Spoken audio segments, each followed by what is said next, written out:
Let us pray. Heavenly Father, we thank you for granting us this opportunity to serve this beloved university that we call Lincoln University.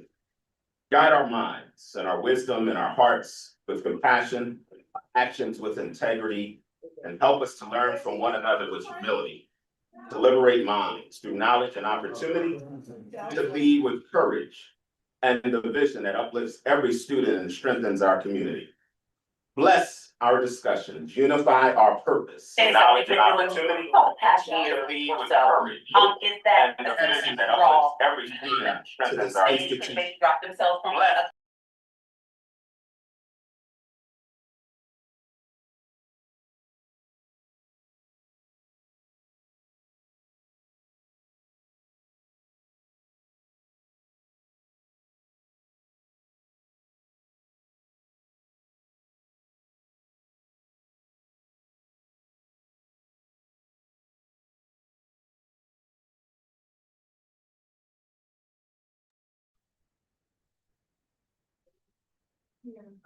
If they need more, you can tell them, I'll say no more about that.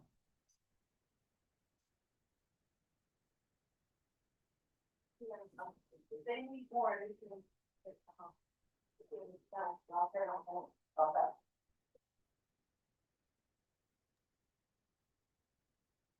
Trustee Jordan. Excuse. Trustee Honorable Lydia Kirkland. Trustee Jordan. Trustee Coon. Present. Trustee Honorable Lydia Kirkland. Lancaster. Present. Trustee Levine. Present. Trustee Coon. Present. Trustee Honorable Lydia Kirkland. Lancaster. Present. Trustee Levine. Present. Okay.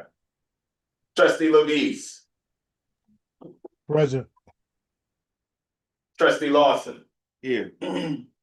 Trustee Lewis here. Trustee Love. Present. Trustee Maddox. Present. Trustee May. Present. Trustee Johnson Osiris. Present. Trustee Parker. Here. Trustee Petty is excused. Trustee Ridley. Present. Vice Chair Rochester. Present. Trustee Sebastro. Present. Trustee Simmons. Present. Trustee Vaughn. Present. Trustee Walker. Present. Trustee Williams. Present. Trustee Bennett. Trustee Chambers. Trustee Rob. Trustee Sadler.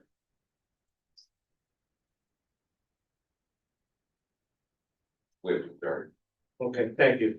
Can you now? Trustee Jones Clement is here as well. Thank you. Can you now move to the agenda? Yep. The agenda has been distributed to all members. Are there any corrections or proposed changes to the agenda? Hearing none, the agenda is adopted. Do we have someone present for public comment? Yes, Mr. Chairman, we have Carmina Taylor present for public comment on Zoom. Okay, Ms. Taylor, would you make yourself known? Can you hear me? Yes, we can. Ms. Taylor, we're gonna give you 3 minutes. Our secretary will monitor your time.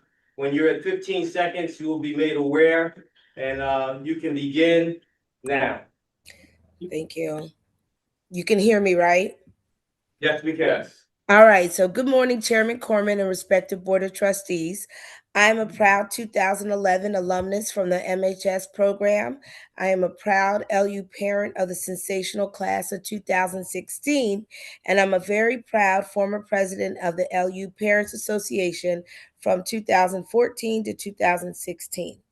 On February 1st, 2016, a civil complaint was filed against me and the Parents Association seeking injunctive relief to permanently prevent the usage name of our association as Lincoln University Parents Association.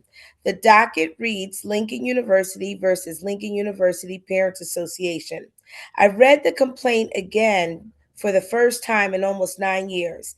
This complaint was a personal attack on my character and my reputation. There were no substantive claims of illegal use of the university's license. The time period in which the exhibits that were attached to the complaint were from October 2015 to January 2016. Dr. Richard Green was the interim president. The second female chair of the board had been serving over the university governing body. By July 2017, the decision to absolve me of court and legal service fees was at a time when the injunction relief was serendipitously granted to the university. The docket still exists in the Chester County Courthouse. I am seeking my own personal injunctive relief from all of you currently serving on the Board of Trustees of this university. I would like to email all of you my last correspondence to the Pennsylvania Attorney General's office on July 22nd, 2016. I believe it's imperative to share the facts I submitted. Therefore, I'm specifically requesting your general counsel's office to share your email addresses in order to execute this task. During the 4 years my son attended Lincoln University, 76% of the operating budget was tuition dependent. Parents qualified students for loans. Parents paid in-state and out-of-state tuition balances and all other expenses that entailed securing a meaningful higher education experience for our young adults. Lincoln University should acknowledge and honor their parents as significant stakeholders, not as adversarial foes. Leviticus 25:16 encourages institutional bodies to seek a day of atonement and accountability. All right. My hope is that you will all reflect on God's calling for us to do better and be better by others that have been harmed. I'm asking you to right the wrongs that have been done to me and my son during the senior year. Thank you for this opportunity to convey my thoughts. After 10 years to the day, I attended the Board of Trustees meeting on February 20, 2016. At that time, public comments were not allowed by the chair of the board. Thank you. Thank you, Ms. Taylor, and thank you for sharing. Absolutely. We'll next move to AALU remarks by our AALU president, Dr. Bikos.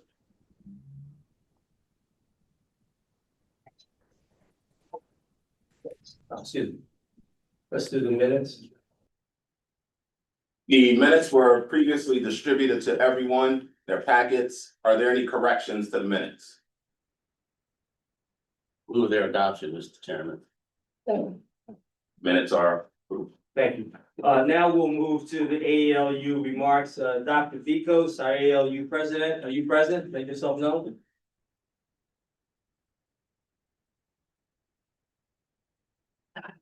Vikos, you're still on mute. I see you on the screen.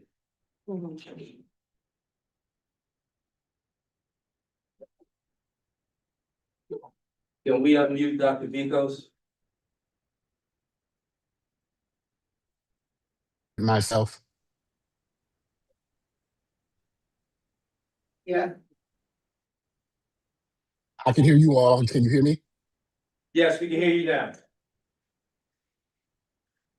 Okay. Good morning, everyone. It's a pleasure to be here with you all this morning. I just have a few updates I would like to share with the board.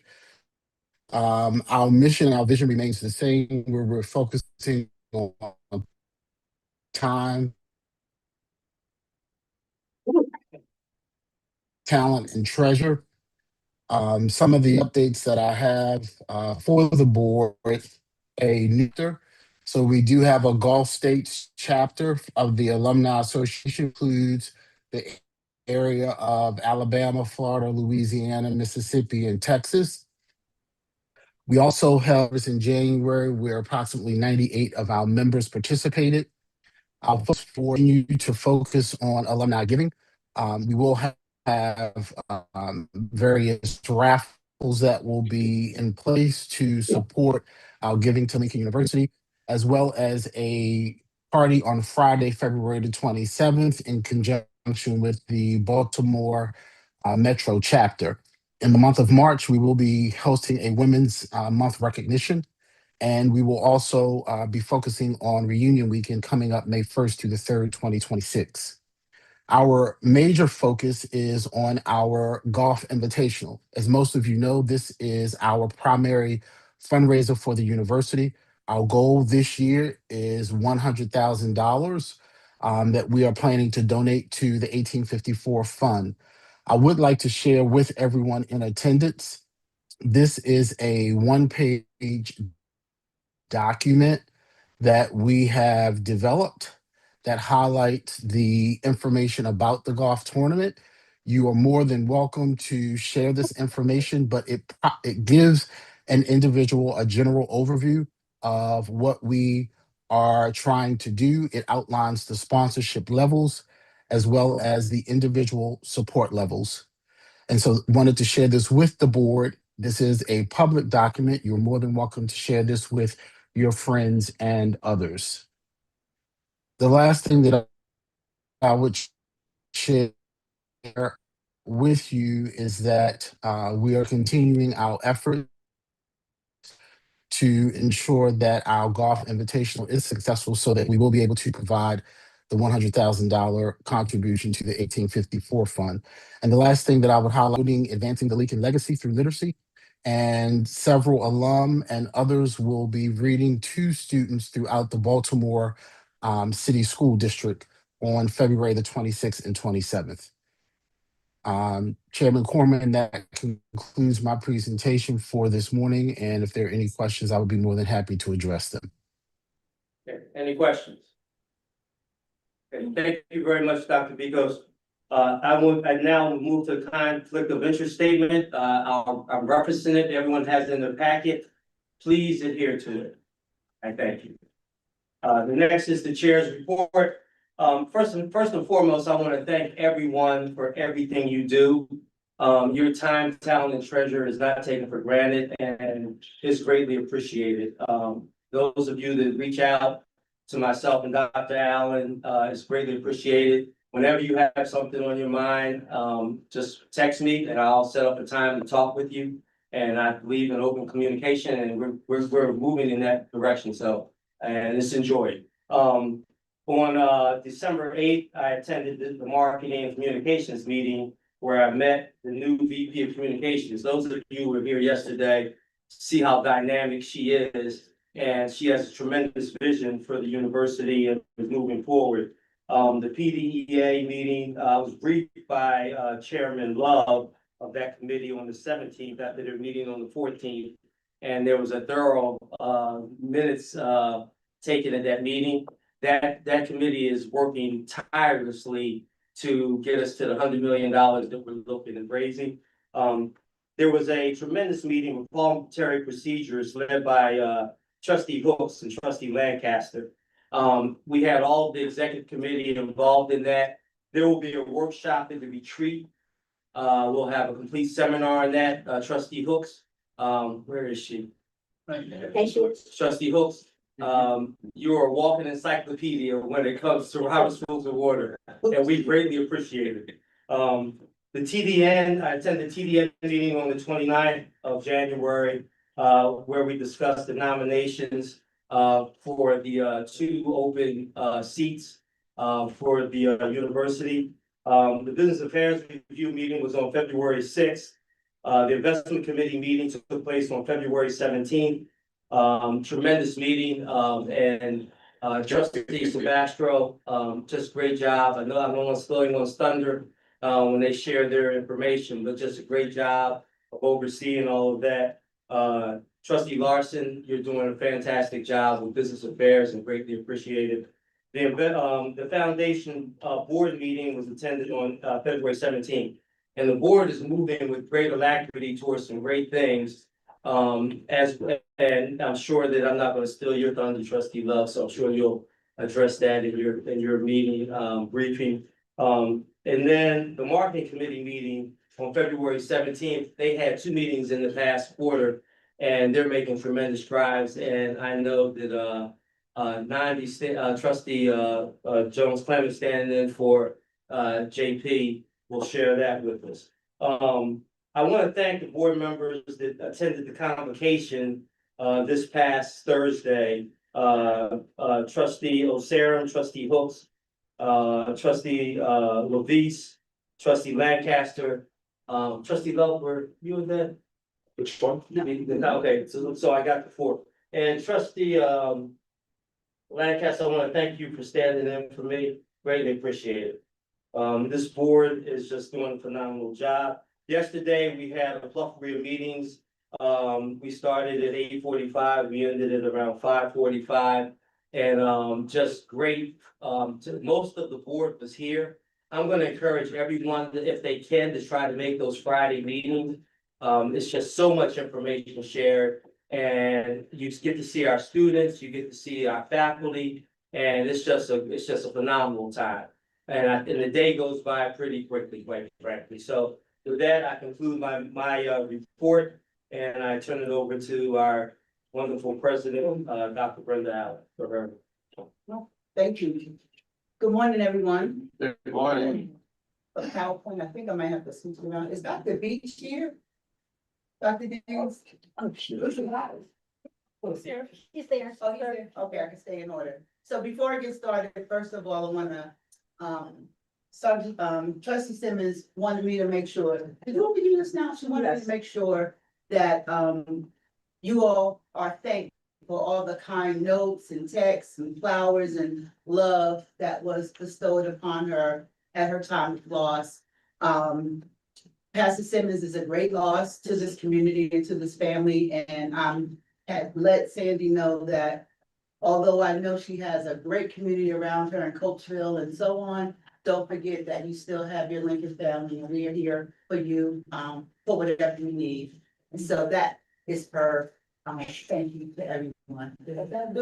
Well, thank you for saying it, and thank you for attendance. Yes, wouldn't miss that. I have a PowerPoint up. So this morning, I've actually given over my time for 2 things. You can move to the next slide.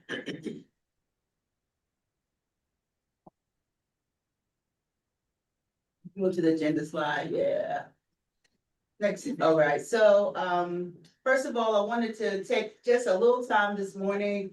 We spend a lot of time, in our meetings, talking about academic quality and, the things that we're trying to do to ensure that our students are having a top-notch, education. And it occurred to me that sometimes we don't actually know what some of these people are doing on the ground. So the educational policy and student success committees get a real opportunity to engage our students and our faculty, but I wanted to bring some of that to the board in general today. So I've asked Dr. Desmond Beach to just be here and tell you a little bit about his journey. And then I've asked Chief Partee to give us all an update on our after action reviews related to the tragic events at homecoming. So I want to begin, if you would turn to the next slide. So you all know that we have been fortunate enough to receive 3 Mellon grants. And we know that the Mellon Foundation is primarily focused on the arts and humanities.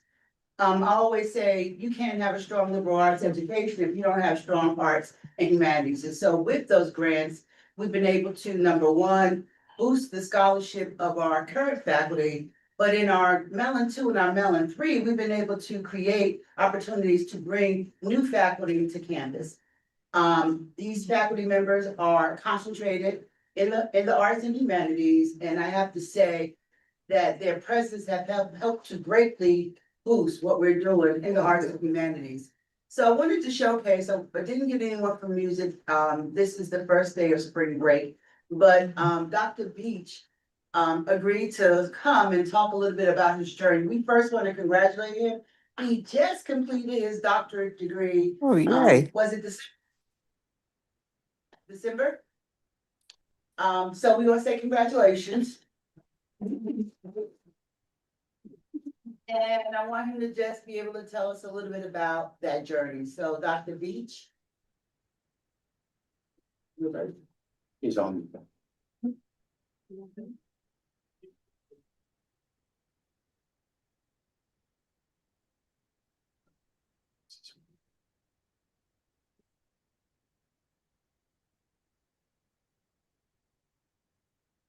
Okay, so Dr. Allen, we told him 9:30. Oh, so that's why I was wondering if he was here because you were so efficient. I said 9:30. So we'll start with Chief. And then if he makes it in, we'll have him introduce himself. Cause I thought, because he was gonna be here, that's what I was wondering if he was here. So Chief, you have the floor. Good morning, everyone.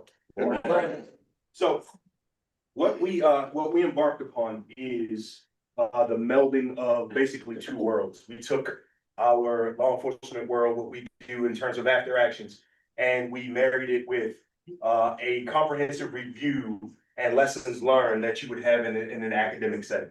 So what we came out with was our homecoming 2026 after action. And what I did was I broke it down into three categories. You guys know I'm a Baptist kid, so I gotta have 3 points. So there's the process that we're starting with. The process, we first started with a comprehensive cabinet discussion.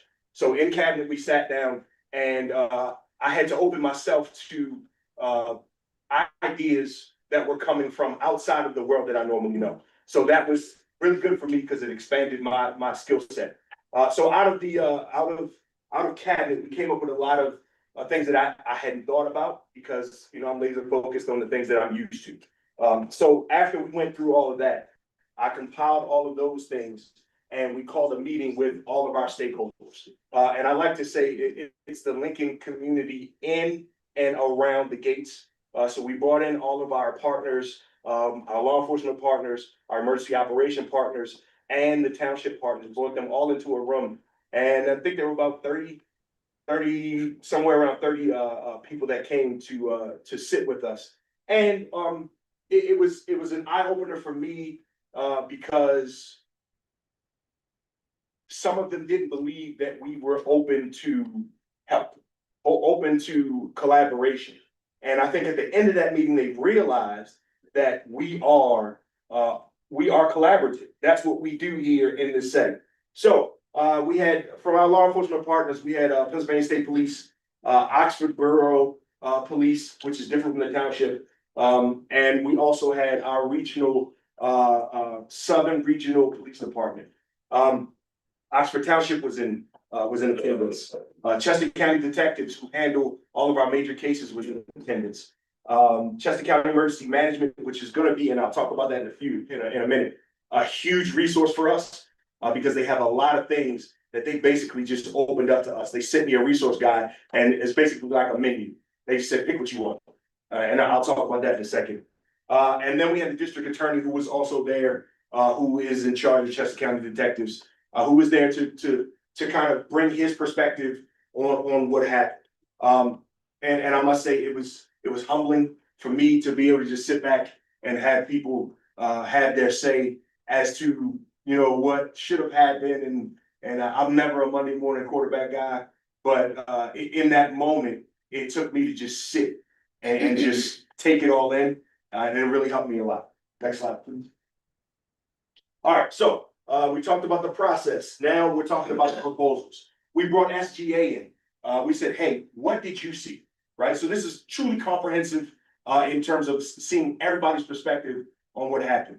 And for the first time, and Dr. Allen really opened my eyes to this, she asked the question, why do we have spring fling?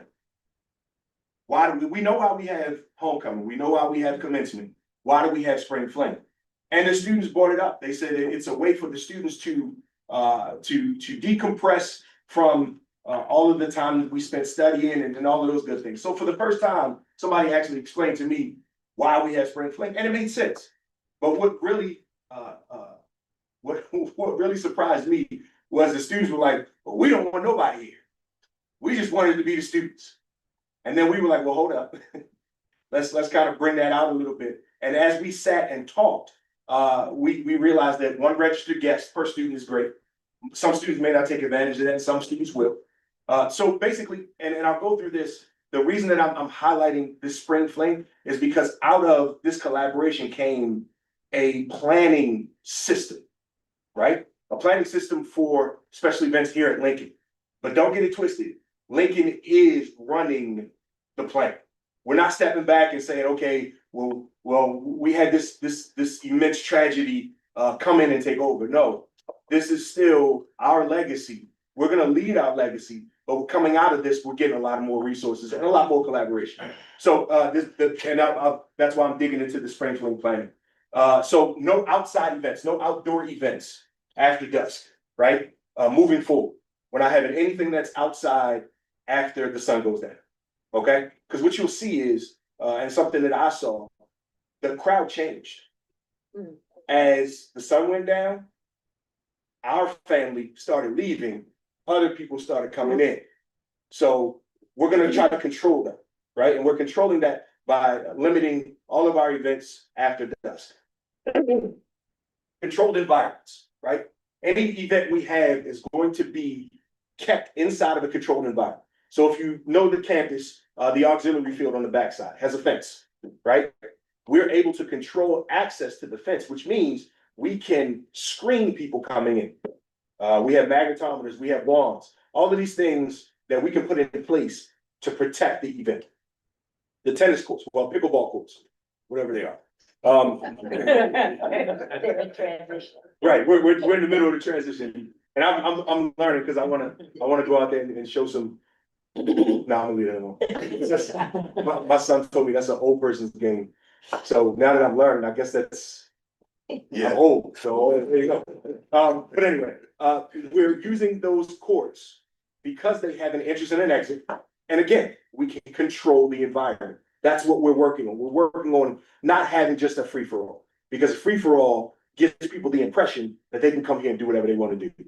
And this whole thing has kicked me into an extra gear in terms of safety. I scored extremely high on protection when I took that little skills test back in middle school or whatever. But they said I was gonna work in a bakery, but I don't know how that.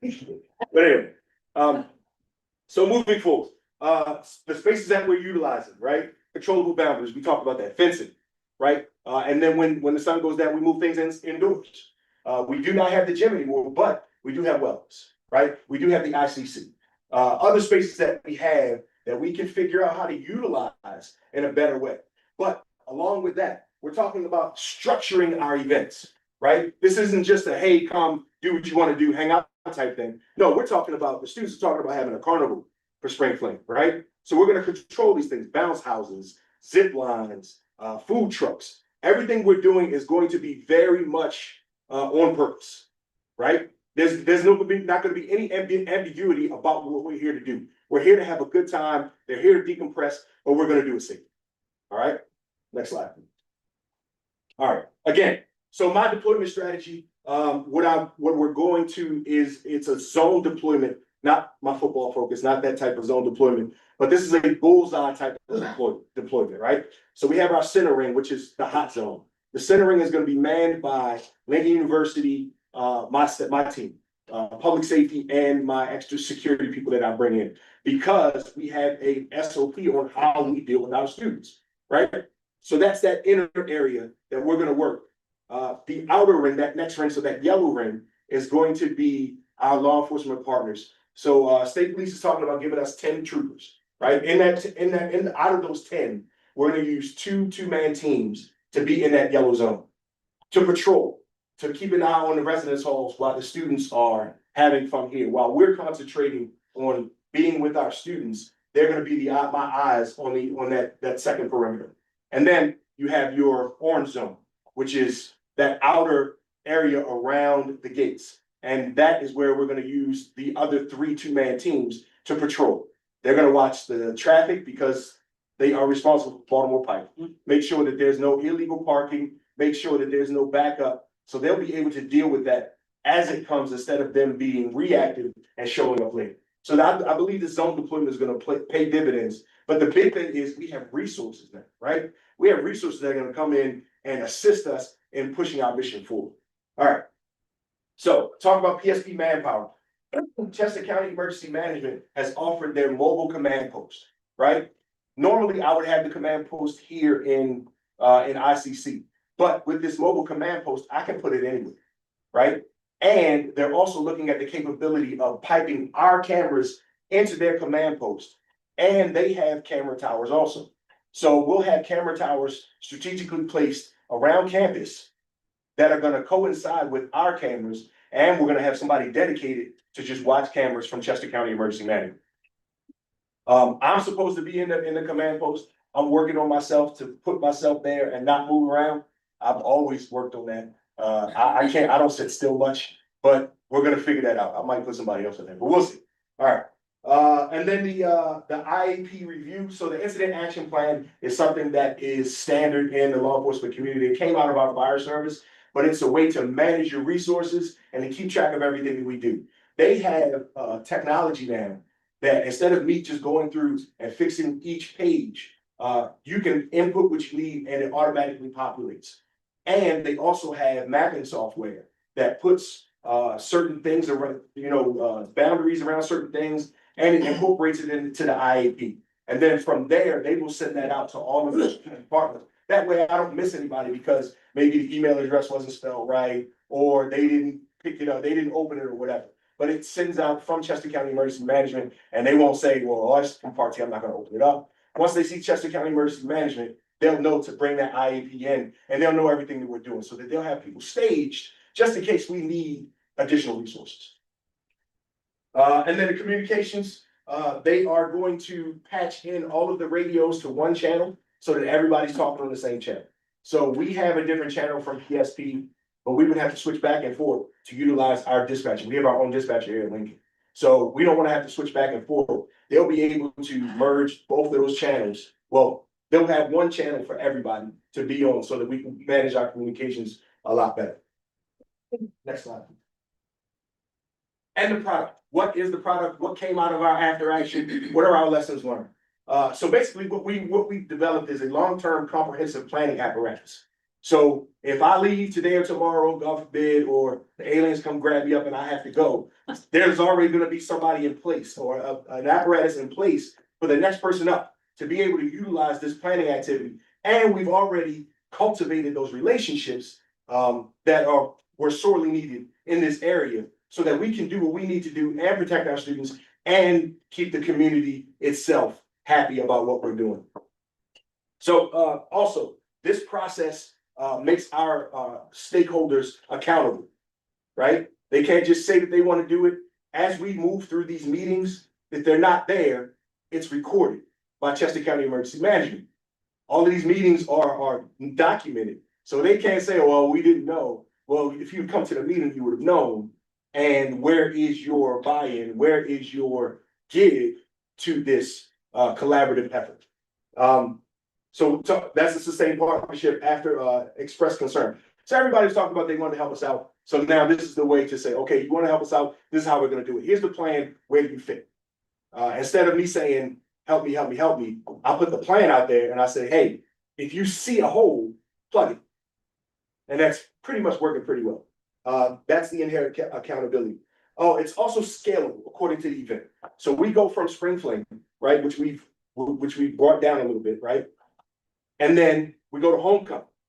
We can bring it up. So instead of 10, we know we're gonna have this amount of people, we're expecting this amount of people. We can bring 15, 20 state troopers in. I can expand my force and we can bring those rings a little, make them a little bit bigger because your inner circle now, that hot zone is gonna be basically the whole campus when we get to Homecoming, right?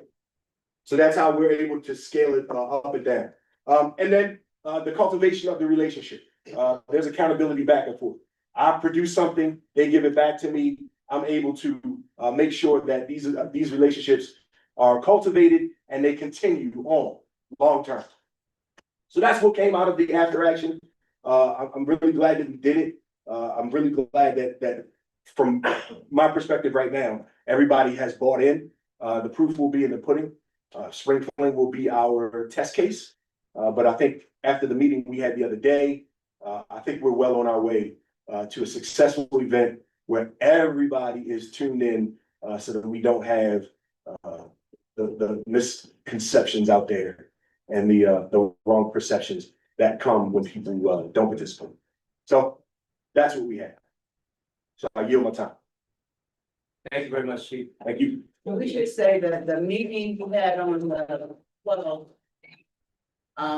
we also invited all the first responders and law enforcement to stay afterwards to have lunch, to go up to the CAD, so that they can engage with students, and happy to say that many of them did. And several students just came on, they always have a lot of questions about how did you get to that job, right? Which is good, right? So having conversations. So again, an opportunity to let people, let them see who Lincoln students are, what this campus is about. But it was also an opportunity for us to say thank you to all those people who showed up for us on that day. So we will continue to cultivate these relationships. Chief now has a whole community group around him. And as he said, they have been very encouraging. And what he has to do is integrate what they can offer in the context of the things that we've been working so hard on in the past 6 or 7 years to ensure that people are treating our students in a way that is more in line with the community policing idea versus what some of our students face. So I want to thank Chief for all that he's done and the rest of the academy, the faculty, the students, everyone who's giving input, and we will keep watching and tweaking this as we go along. So thank you. And Dr. Beach, if you don't mind just coming up, or Dr. Beach, you're going to start. I'm gonna introduce them. Okay. Good morning, everyone.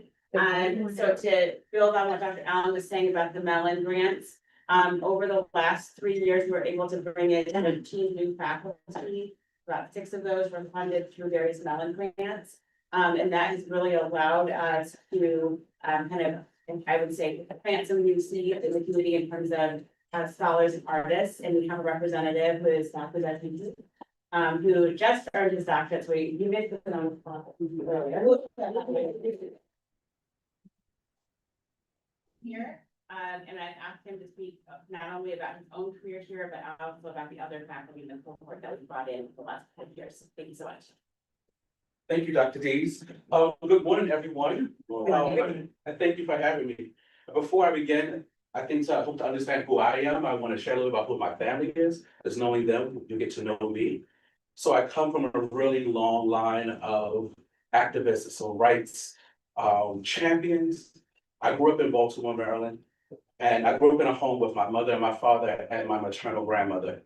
And my maternal grandmother is who I call my guiding ancestor.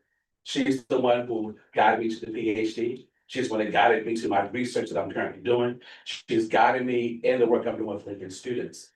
This woman was all of 4'6". She had a 6th grade education, domestic worker, and put 3 children through college. And her oldest son to a PhD professor at Fordham University in New York. And so I say that because every time I get a chance to speak, I have to honor her because I'm standing here because of her. I have the opportunity to stand in front of a board of a university to speak because of her, right? And so my research is about honoring those of the African diaspora and beginning to heal the trauma in which that we have endured as a result of the transatlantic slave trade. So my first term degree was in MFA, where I studied the idea of burial practices within Black communities. And when the pandemic happened, my grandmother said, "Oh, you got to do something that's going to help heal Black people." That was during the Black Lives Matter. We've seen all these Black bodies being brutalized. And so I started doing this work that's now about healing through what is called practice-based research, which is what my PhD is in, where you make work and then you write about the work that you're making. And so the work that I'm doing looks at this idea of critical fabulation and wake work. how do we exist after enslavement? And how do we piece together the story of enslavement and our narratives, right? And so I take materials and works of art to build that critical fabulation to address the weight. And one of my favorite theorists and scholars, Bell Hooks, this idea of home place, that the studio becomes a home place, that the gallery becomes a home place, that museums become a home place. And in that, we know that home places will also be sacred spaces as well. And so with that in mind, I want to talk about how the Mellon Grant has really helped push my research further. So at the close of last academic year, I don't know, this been a bit. I was watching the Super Bowl, Kendrick Lamar's halftime performance came on, and I said, oh, here's an artist who's an activist who is using this platform as a way of educating. I immediately reached out to my department chair and said, I want to design a course based on his halftime performance. So I developed this course called From the Block to the Stage. And it's this activism course. And the Mellon Grant allowed me to bring scholars in throughout the semester to help teach this course. So we looked at how does an artist step into a position of activist, as educator, as historian, to make work about a particular topic.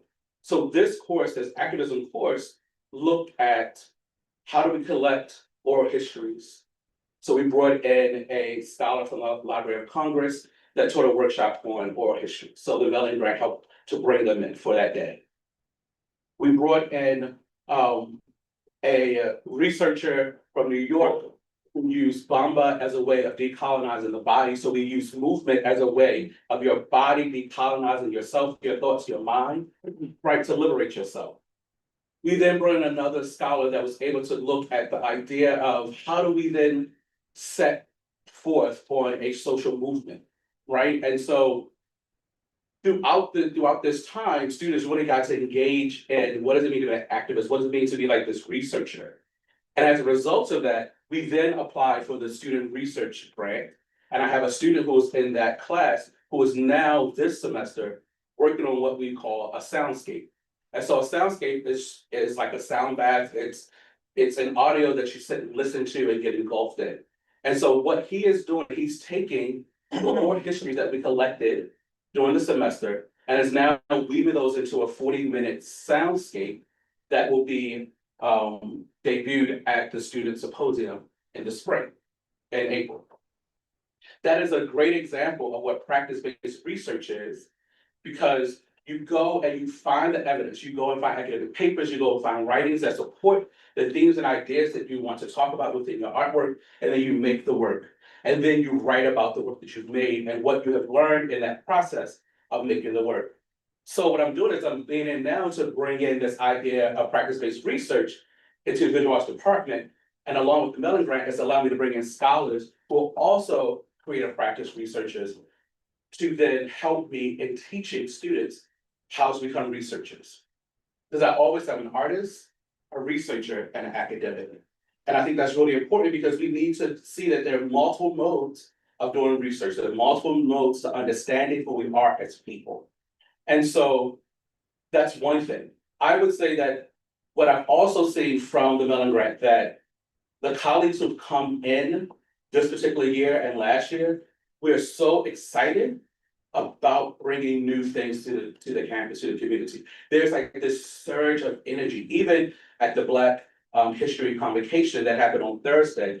Even though we leading up to that, there was such excitement about what was going to be produced because professors were engaging their students in a new way, right? So the same kind of idea of practice-based research, students took poetry and readings and made responses and then created performances around that research and then got to debut that at the Black History Convocation, right? Like there's such excitement and synergy that's happening with those of us who just came in recently. It might be because, you know, we're newly PhDs or we're at a new institution, but I think there is something about the newness that has come in that we're feeding off.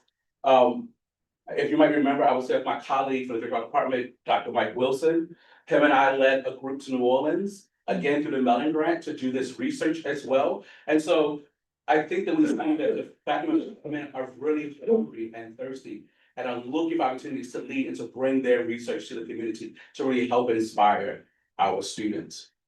I think that every day I'm looking for the next researcher. I'm looking for the next academic in my classroom. I'm looking for the next student that's gonna walk past the hallway and engage in a conversation. Like I got to meet a student, on Thursday, I never met before, Adam Green, who is an anthropologist, sociologist. And I was like, what? Let's talk. Because I was gonna be a sociologist artist. So let's talk about that, you know? And so I think that there's such an opportunity here for us to really build something for the future, right? To address the concerns that we are facing right now in this moment, particularly with the political landscape. There's a lot of work for us to do, and I feel so honored and glad to be at HBCU, because before I came to Lincoln, I had other offers at PWIs, and something said, don't take the offers yet. And then Lincoln came my way, and I was like, oh, I think I'm supposed to be there. And so I think that's probably my time. So I'll take questions from the board. But I can't take questions if you have questions. But I think I'm just so excited about it. I think that as we continue, you're gonna see so many new and exciting things coming. I think that working on the Black Freedom Committee with Dr. Dees and her office, I think that has created such a community for us as a hub for us to bring out these new ideas, these scholars that we really want to introduce our students to, right? Like, and these are people who are cutting edge in their research. Like, these are not people who did research 40 years ago, and no shade to that, right? But like, these are people who are in the moment right now doing the work that people will be using as the standard moving forward, right? And so I'm really excited about that. We get that opportunity to bring them in front of our students at a school that is at a small size school, right? To bring in like these big scholars is really impressive. And so it's really helped a lot to have this Mellon Grant. We're glad you're here.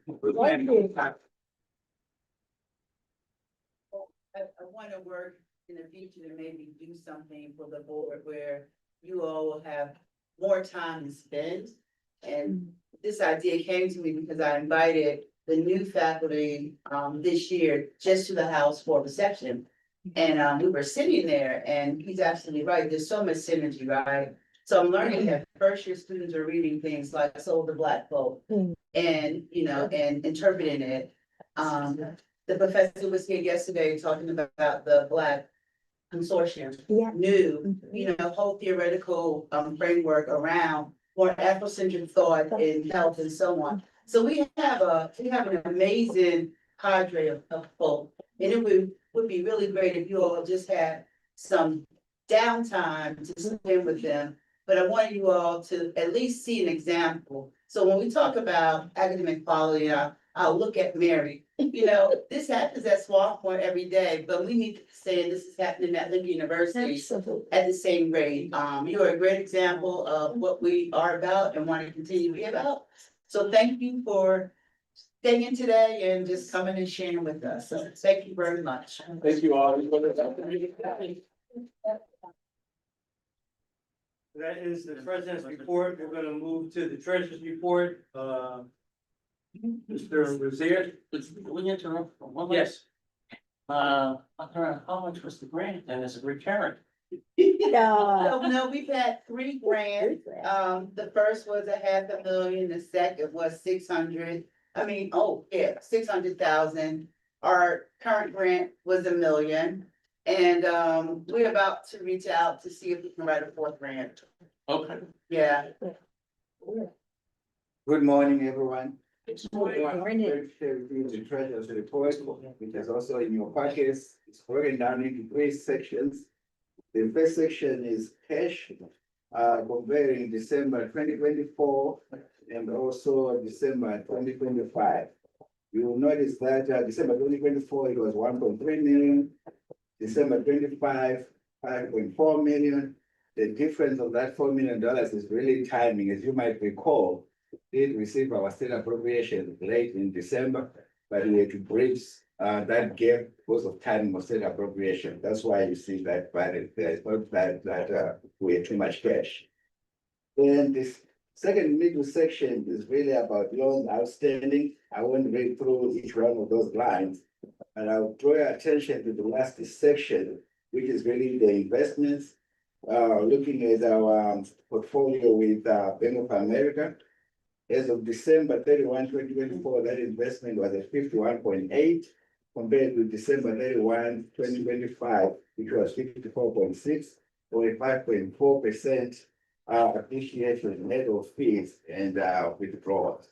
That concludes the treasurer's report. Thank you. Any questions? Thank you very much. We're gonna move rapidly right into our standing committee reports. We're gonna start with business affairs. Trustee Larson, committee chair. Chairman Coleman, I do have a question about the president's report before I start. Yes. Dr. Allen, the after action report that Chief Party provided, will there be communication to the alumni in some form or fashion about homecoming?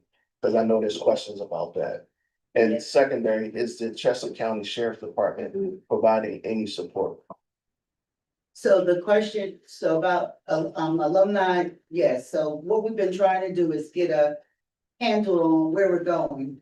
So that we are now starting to plan, so Spring Fling was the first to tackle. The commencement committee is working, and so there'll be some communication about that.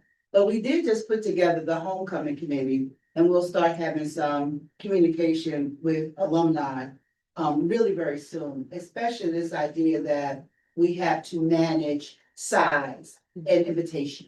So that'll be a big part of the communication to alumni and Chester County Sheriff.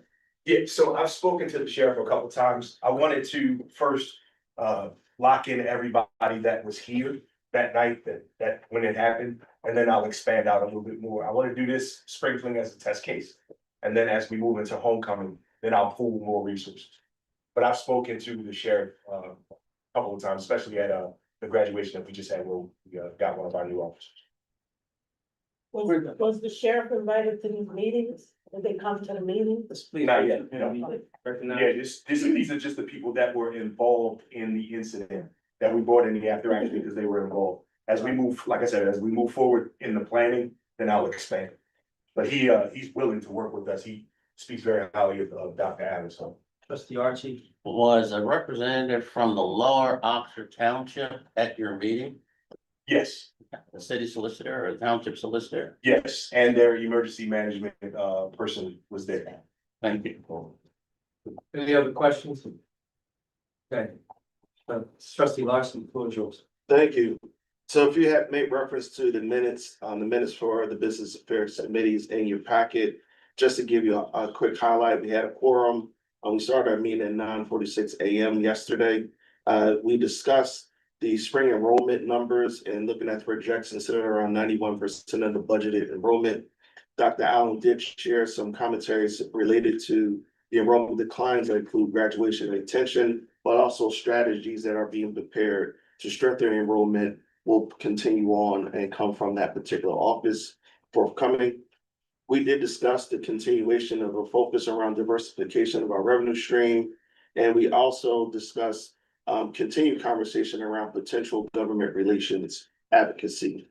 I do want to call to your attention, Mr. Chair, that we're bringing forth 2 resolutions to the table. May I read those now? Yes, please.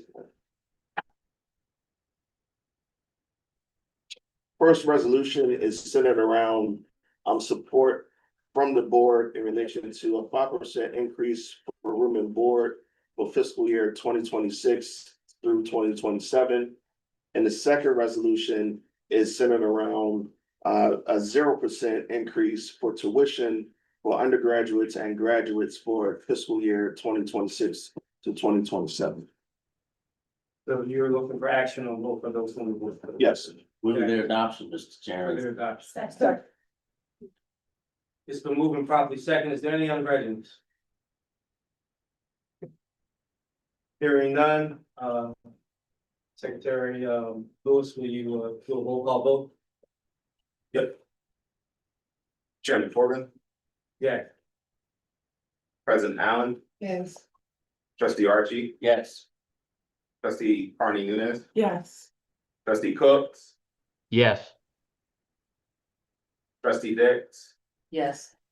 trustee Dunbar, Yes. trustee Garcia, Yes. trustee Hargrove, trustee Hooks, Yes. trustee Johnson, Yes. trustee Jones Clement, Yes. trustee Jordan is excused. Honorable Lydia Kirkland. Saw you on the screen. Trustee Kirkland. Yes. Trustee Coon, Yes. trustee Lancaster. Yes. Trustee Levis, Yes. trustee Lawson, Yeah. trustee Lewis, yes. Trustee Love, Yes. trustee Maddox, Yes. trustee May, Yes. trustee Johnson O'Sara, Yes. trustee Parker, Yes. trustee Petty is excused. Trustee Ridley, Yes. vice chair Rochester, Yes. trustee Sebastro, Yes. trustee Simmons, Yes. trustee Vaughn, Yes. trustee Walker. Yes. Carried. Thank you. The ayes have it. Motion carried. The next, on the agenda is, turn it over to Dr. Allen. So in the executive committee meeting yesterday, we were presented a new policy that we're bringing forth to the board's approval. The policy was presented to us by a sophomore. I'm forgetting her first name, but she's a Ihe Sharika. She did an excellent job. Venus, thank you for taking so much time with those kids as interns in your office. But this is a relocation policy. Trying to put in writing some parameters around who the university will support in their relocation efforts, the amount of time, the amount of money and so forth. There was one amendment to make sure that there's a blanket statement in there that says any of those parameters could be appealed to the president. And with that, we have a resolution. Can you read that, Bill? Resolved that the resolution reads new employee relocation policy. Resolved that Lincoln University Board of Trustees approves the new employee relocation policy. So we are looking for your approval. So move, Mr. Chair. Second. It's been moved and properly second. Is there any unreadiness? Hearing none. Secretary Lewis, will you take the roll call? You got it. Chairman Corbett, Yeah. President Allen, Yes. trustee Archie, Yes. trustee Carney Nunez, Yes. trustee Cook, Yes. trustee Dix, Yes. trustee Dunbar, Yes. trustee Garcia, Yes. trustee Hargrove is excused. Trustee Hooks, Yes. trustee Johnson, Yes. trustee Jones Clement, Yes. trustee Jordan is excused. Trustee Honorable Lydia Kirkland, Yes. trustee Coon, Yes. trustee Lancaster. Yes. Trustee Levis, Yes. trustee Lawson, Yeah. trustee Lewis, yes. Trustee Love, Yes. trustee Maddox, Yes. trustee May, Yes. trustee Johnson O'Sara, Yes. trustee Parker, Yes. trustee Petty is excused. Trustee Ridley, Yes. vice chair Rochester, Yes. trustee Sebastro, Yes. trustee Simmons, Yes. trustee Vaughn, Yes. trustee Walker. Yes. There we go. Okay, the ayes have it, motion carried. Next, we'll go to education policy and academic affairs, trustee O'Sara. Thank you, Chair Corbin. The Educational Policy and Academic Affairs Committee met yesterday jointly with Student Affairs. And we were delighted that Provost Dees, if you will, began a discussion with us about the critical role of collaboration in promoting student success at Lincoln that unites curricular and co-curricular experiences. She brought two phenomenal, I might say, faculty members who presented on their innovative programs in these areas. First, Professor Amadio, who's co-founder of Simba, the magazine of the arts featuring students' creative writing. And that particular faculty member also developed two groundbreaking courses, literary magazine publishing and a course on screenwriting, an area that is, I might add as a footnote, incredibly unique in liberal arts institutions. Secondly, Professor Aina is a founding member of the Black Researchers Consortium, which is a Penn State-funded STEM initiative and focuses on the social determinants of health, and also discusses and explores diseases affecting mortality and resilience among Black and Latinx populations in Pennsylvania. And next, we also heard from the faculty representative, Dr. Sam Williams, who described some of the amazing opportunities for our students provided by the external partnerships, including internships with Comcast, experience in product development and branding with Pure Fuel, and the experiential learning opportunities in wealth building developed through the partnership of the Sean Carter Foundation with Toyota and the Wharton School. And we concluded our work at, I believe, 3:08 p.m. I will have, if you will, another item, a resolution to bring in discussion with the executive. After executive meeting. Thank you. And after this. We'll move back to that after the executive committee meets. Next, we'll move to audit. Standing in for Chairman Jordan's Vice Chair. Well, good morning. The audit committee met on February 20th, 2026. We convened at 3:15 p.m. and a quorum was established. At this particular meeting, we are presented the minutes that are in your audit package. We'd like to recommend one change to the audit to meeting minutes that I will get to during this presentation. During the meeting, we had a presentation from our auditor, Andy Lee, who presented the federal program financial aid single audit results from the fiscal year June 30th, 2025. During that presentation, Auditor Lee discussed the audit process and the risk-based approach that's focusing on internal controls over that financial reporting and compliance. There were no findings. I repeat, there were no findings in the report. And the recommended change on the minutes is the opinion that was issued was a unqualified opinion, not a unmodified opinion. So that is the one change in the minutes that we'd like to add. So that was a great opportunity for showcasing our financial team here at the school in their ability to deliver a quality product to our auditors, which resulted also in a, like I mentioned, a unqualified opinion and no findings. I have a resolution that I would like to read with the rest of the board. So delivering a resolution to the Board of Trustees, Lincoln University, Pennsylvania, on the single audit compliance report for the period ending June 30th, 2025. Resolved that Lincoln University Board of Trustees accept the single audit compliance report for the year ended June 30th, 2025, presented and reviewed by Clifton Larson Allen, LLC, and the university's administration at a meeting of the audit committee held on February 20th, 2026. Clifton Larson Allen, LLC, issued an unqualified opinion for the audit. That is the resolution. Move its adoption, Mr. Chairman. Second. It's been moved and properly second. Is there any unreadness? Hearing none. Secretary Lewis, will you do a roll call vote? Chair Corbin, Yes. President Allen, Yes. Trustee Archie, Yes. Trustee Carney Nuez, Yes. Trustee Cooks, Yes. Trustee Dix, Yes. trustee Dunbar, Yes. trustee Garcia, Yes.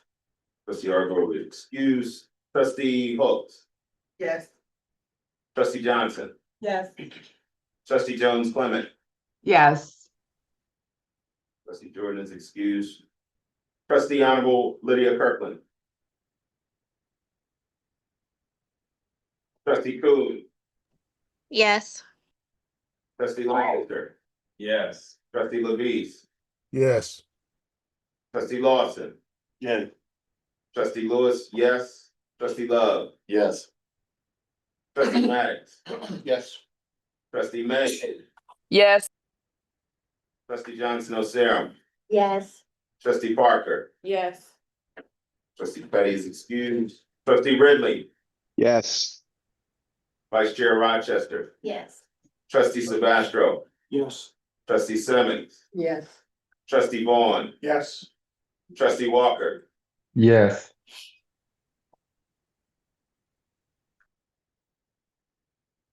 chair, we have one card. Okay, the yeas have it, motion carried. I've been requested to give us a 10-minute recess, before we move to the consent agenda. So we will, we'll take a 14-minute recess. We'll start back up at 10:20. Promptly at 10:20 with the consent agenda. We'll be out here, man.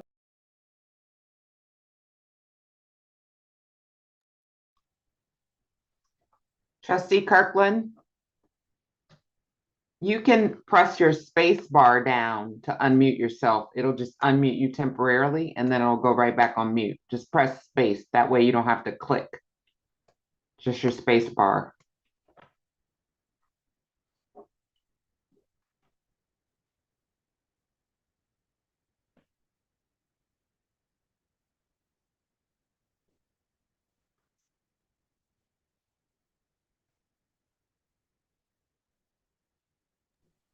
I think she's on her phone. I'm on my phone as well, but if you just tap your screen, the controls will come up at the bottom and then you'll see the mute.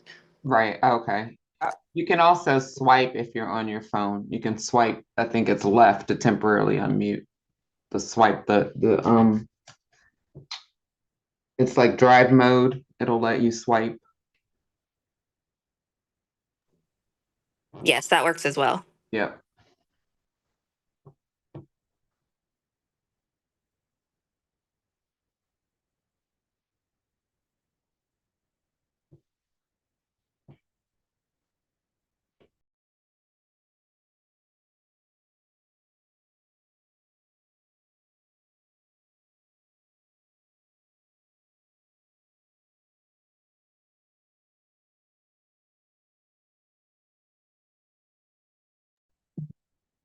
Can you hear me now? No? Yes, we can hear you. Oh, good. Were my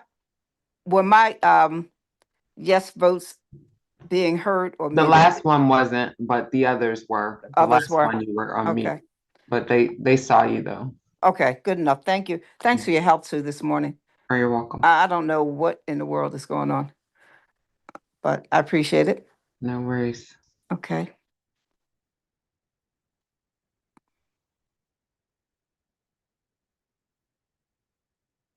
And I'm assuming that I need to go backwards and note that I was present during after roll call, really. No, he saw you. He actually saw you. He said, I Okay. see her on screen, so you were okay. Okay, good enough. Thank you. Mhm.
agenda.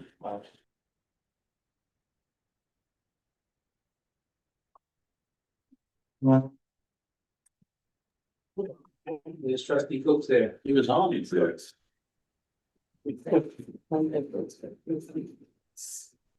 We'll come back to trustee Cooks. Are you ready for my report? Oh, yes, we are. Sorry, there was a delay in the room coming back online on the audio. The Buildings and Property Committee convened at 8:52 a.m. yesterday with a quorum of committee members in attendance, along with staff liaisons and guests. The impact of the recent cold weather on campus facilities was addressed. There are going to be long and complex repairs needed, particularly in the Nelson Science Building. Updates to several projects were given, including the microgrid phase 1, the new residence hall, and several major GGS funded projects. In April, the board will be given a presentation on the update to the campus master plan. The meeting adjourned at 9:30 a.m. and I'm happy to take any questions. Any questions for trustee Cooks? Thank you, trustee Cooks. We'll now move to the investment committee, trustee Sebastro. Wait, the investment committee met on Tuesday, February 17th at 9 a.m. We received an update from both Bank of America and Goldman Sachs on our portfolios at the respective firms. They both first provided us with an update on the financial markets. Markets overall are experiencing some volatility, but remain very strong and performed really well in 2025. They also presented us with an update on performance of our portfolios. The portfolio at Goldman was brought over from the foundation in May of 2025. As of January 31st, 2026, that portfolio was valued at $12.58 million, up 11.3% from May to January of 2026. And then our portfolio at Bank of America for both the permanent endowment and the Title III portfolio was valued at $54.65 as of December 31st, up 13.6% in 2025. Meeting adjourned at 10 a.m. Okay, any questions for the investment committee? Okay, hearing none, we're gonna move to planning and development and external affairs. Trustee Love. Morning, everybody. Morning. All right, so planning and development and external affairs met yesterday, Thursday, 2:20 at 11 a.m. We had a quorum. Here are the meeting highlights. Since the last board meeting in November, the committee has had several meetings to focus on our primary goal this fiscal year, which is 10% alumni giving. After the holiday season, we met on January 14th over Zoom, where I alerted the team that as of 12/31, we only had 588 alumni gifts, or about 3.2%. Although our overall gifts were well over last year's pace, even if you take out the $25 million from Mackenzie Scott and the $2 million from the Thurgood Marshall Foundation, we were behind our expected alumni giving. At the January 14th meeting, an action plan was formed to get us to 10% alumni giving before the end of the fiscal year. The first action was President Allen and Harry Stinson, the interim VP of Institutional Advancement, met with Eric Bicos, the new president, and several of his alumni chapters to have each chapter reach out to alumni in our surrounding areas who have not given.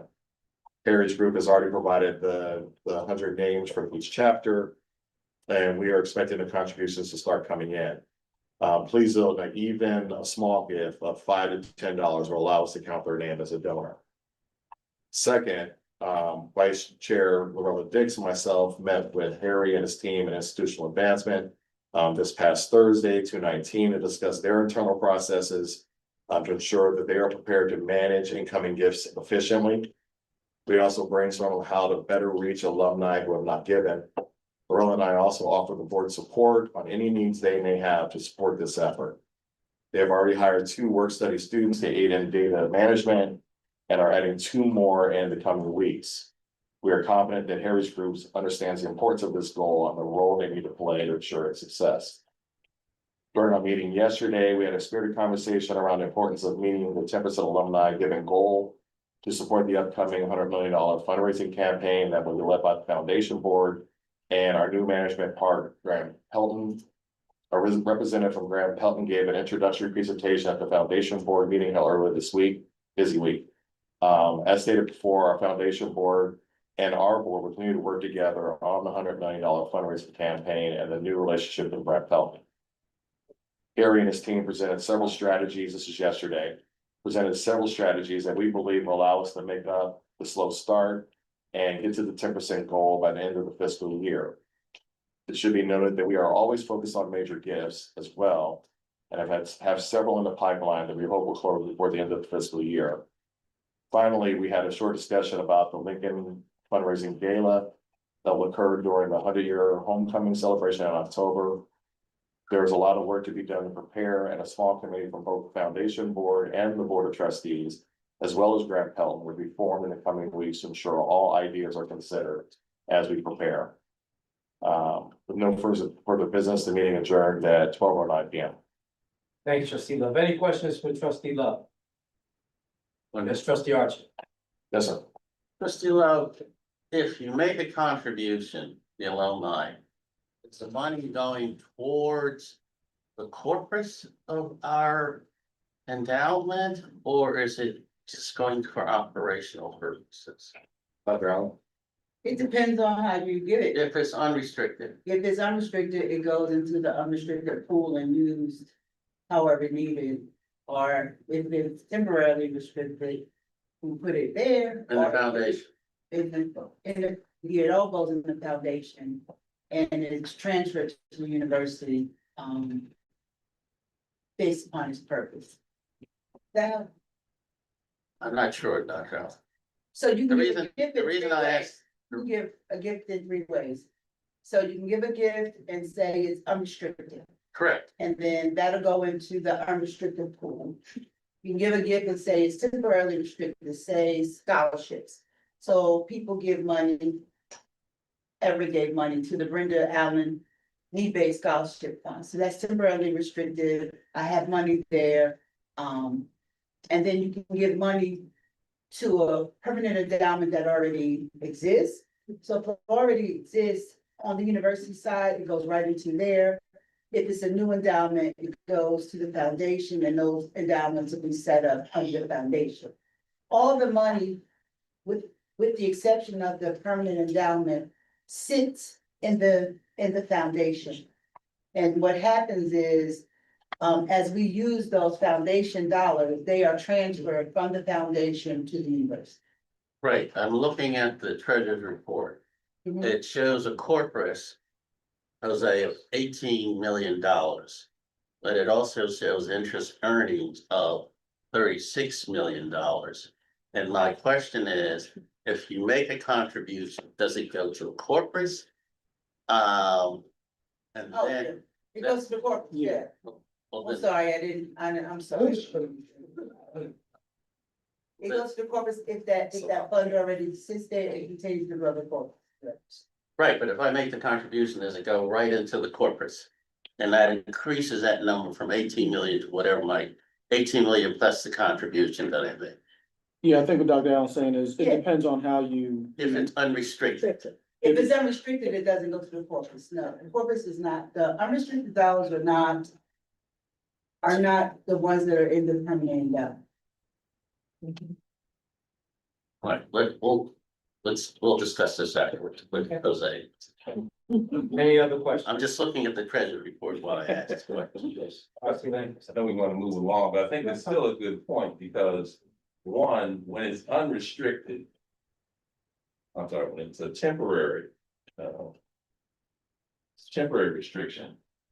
You're saying it's temporary because it's gonna be held until you're ready to use it. It's gonna be held till you spend it, And then if it's unrestricted, it's gonna be held till you use till you use it. But then if it is restricted, permanently restricted. it goes where? If it's permanently restricted, it goes into the endowment. So the endowment is made up of several different funds. And if you give money to one of those funds, like, yeah, any of the endowed funds, if you give more money to that, the corpus of that endowment increases. And we only spend the income on that. If you give money and you want it to go into the unrestricted pool, that unrestricted pool, does not sit in the permanent endowment, so that's not a part of that treasurer's report. That would be That treasurer's cash. report, Right? Yeah, I believe that would just show up in cash, that It would, shows up in cash. that wouldn't go into Bank of America. So the corpus doesn't increase, doesn't expand and contract. No, the corpus just grows. All right. If more money is given to it. Yes, it does expand. All right. Operative word, more money given to it. Well, I was looking at the report. Any other questions? Okay, thank you, trustee Love. We're gonna move to student affairs, trustee Lucia. Thank you, Mr. Chairman. As trustee Osira mentioned earlier in her report, the Student Affairs Committee met jointly with the Educational Policy and Academic Affairs Committee, because we are joined at the hip when it comes to marrying the curricular and the co-curricular experience for our wonderful Lincoln Lions. We began the presentation with student trustee and SGA Student Government Association President Nathan Hargrove, who provided an update on his body's efforts to become a more effective governing body. I wish I had those skills when I was in an undergraduate, as well as how they're approaching restructuring this year's spring fling, which, as you heard earlier in Chief Partie's presentation, incorporated student voice and input into that process. Trustee Hargrove also shared the SGA's 3 goals of building a legacy for student leadership, developing leaders, and amplifying student voice. Next, as part of a joint presentation with Dr.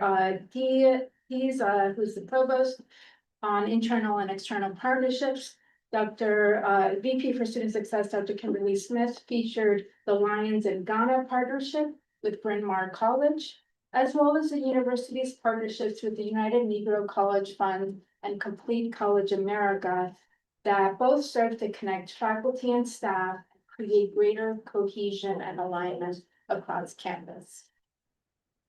Finally, we concluded with trustees' discussion to encourage all of us to think about our existing relationships with institutions, colleges and universities, organizations, and companies, as well as any resources that they could provide to create effective partnerships aligned with Lincoln's mission, vision, and strategic plan. I invite those listening in to also provide some of their thinking and input on how they can bring internal and external partnerships and the resources that they have to dramatically expand the curricular and co-curricular experiences throughout our Lions experience here on campus, which ideally should begin as part of their freshman year and continue on through graduation. The meeting adjourned at 3:03 p.m. and that concludes my report. Thank you, Dr. Garcia. Do we have any questions for trustee Garcia? Okay, hearing none, we're gonna move to trustees' degrees and nominations, trustee Lancaster. Thank you, Mr. Chairman. Trustees Degrees and Nominations Committee met on February 20th, being at 4 p.m. We had a quorum present. We essentially had 3 items to deal with. One was the university trustee nomination and vetting process. 2 was an update from the president on the honorary degrees we received, the commencement. And then 3, talk about a process for America's trustees. We have some work to do in the committee between now and the annual meeting with respect to all 3 of those items. Or to commit. Fair. That is my report, Mr. Chairman. Thank you. Any questions for trustee Lancaster? And hearing none, we're gonna move to the ad hoc marketing committee, trustee Joan Clement. You're gonna report out. Good morning. The committee met on Tuesday at 6 p.m. The primary focus of the meeting was talking about the new Vice President of Communications and the efforts of the committee to advance the fundraising campaign towards the 100 million, as well as marketing communications campaigns around our increased efforts to bolster alumni giving. There were a few critical items that were discussed during the Planning, Development, and External Affairs Committee meeting. Trustee Love, I'm not sure if you're able to expand on those specific things. Sorry, repeat the question again? Trustee JP said that there were some critical elements that were discussed during the Planning, Development, and External Affairs Committee meeting relative to marketing and communications. I just was asking if you had anything to add to that. No, I have nothing to add to that. Okay. Well, that is essentially the report of the meeting, unless anyone has anything to add. Thank you, trustee Jones Clement. Any questions for trustee Jones Clement? Okay, that concludes the consent agenda. I want to again thank all of the chairs and the vice chairs. As you see, trustee Maddox and trustee Jones Clement stepped right up because they're thoroughly engaged, and all the vice chairs have been. So it's greatly appreciated, not unnoticed, and want to thank all of you for your diligence and hard work. We're going to move rapidly into the executive session, so we're going to take a quick break so we can move to executive session. And as soon as we get in executive session, we'll continue moving forward. I want to thank everyone. We will, after executive session, we will let everyone know this outside the room, that they can come back in the room. We'll take a couple minutes to make sure before we conclude our meeting. Yeah, Chief, I've already talked to Chief. Chief's going to stay for the beginning of the session. Because you're going to address potential litigation. Potential litigation, personnel matters, any human resource matters in executive session. So the public will know. To know. They can't be, present. Sounds good, yeah.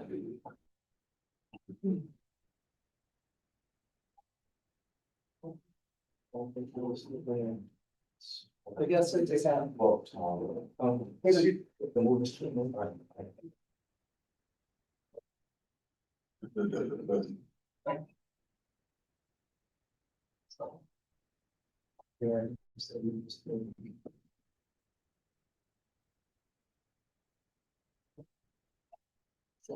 about at the moment? You said.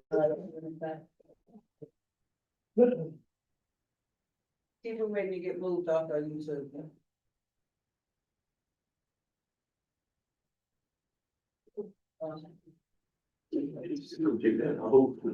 If I stood up, it's just Yeah. See, what does the screen say? To join the laptop. That's it.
We were here. It is.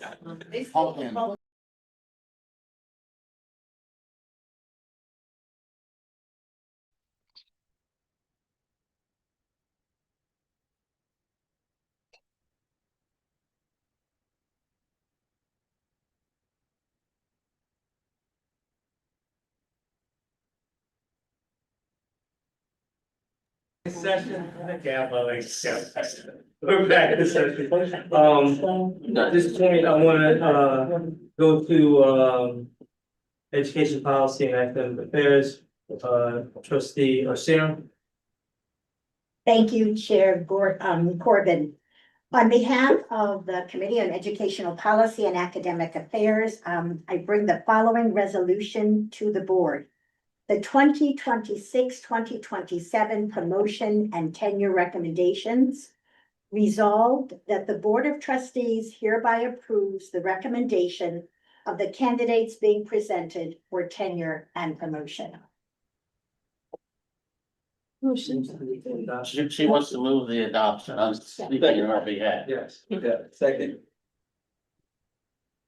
Did you move and he second? Yes. Okay, it's been moved and properly second that we adopt the resolution. Any unreadiness? Hearing none, Secretary Lewis, will you do a roll call vote? Chair Corbin, Yes. President Allen, Yes. trustee Archie, Yes. trustee Carney Nunez, Yes. trustee Coe, Yes. trustee Dick, Yes. trustee Dunbar, Yes. trustee Garcia, Yes. trustee Hargrove is excused, trustee Hooks, Yes. trustee Johnson, Yeah. trustee Jones Clement, Yes. trustee Jordan is excused. Trustee Honorable Lydia Corkland, Yes. trustee Coon, Yes. trustee Lancaster, Yes. trustee Levis, Yes. trustee Lawson, Yeah. trustee Moore, yes, trustee Love, Yes. trustee Maddox, Yes. trustee May. Trustee May. Trustee Johnson Osam, Yes. trustee Parker, Yes. trustee Petty. Excused. Trustee Rowe. Trustee Ridley, Yes. Vice Chair Rochester, Yes. trustee Sebastro, Yes. trustee Simmons, Yes. trustee Vaughn, Yes. trustee Walker. Yes. You guys have it, motion carried. Next, on the agenda is new business. Under new business, I don't see, we have three, past board members. Do we have further recognition plaques available? Trustee Hancock, trustee Board, and trustee Harrison. We were gonna present those to any of those in attendance. We will, have those sent to said trustees for their past service, and we thank you for your past service. Any other new business? Hearing none, I would like someone to move for adjournment. I motion to adjourn. Second. We're now adjourned. Thank you very much. What time? At 11:30.